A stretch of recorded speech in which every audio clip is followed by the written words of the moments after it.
Јас сум Ангело Нацела. Имам 9 години и сум четврто одделение. Денес решив да ве раскажам книгата. Дрво на спомените од Видое Подгорец. Дрво на спомените е книга со раскази.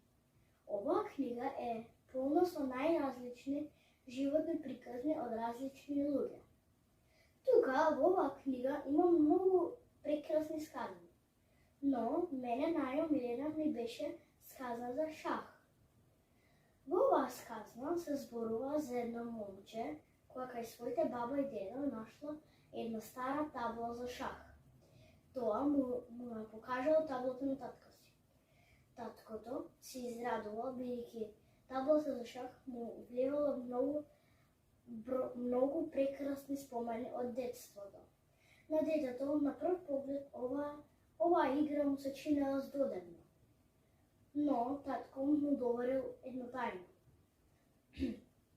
Дека фигурките умееле да зборуваат и да му кажат што да направи следно.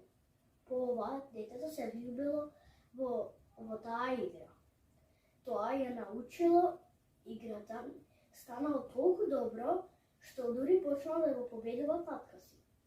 Доколку сакате да ги дознаете другите прекрасни раскази од оваа книга, тогаш прочитајте книгата Дрво на спомените од Видое Подгорец. Ви благодарам за вниманието. Чао!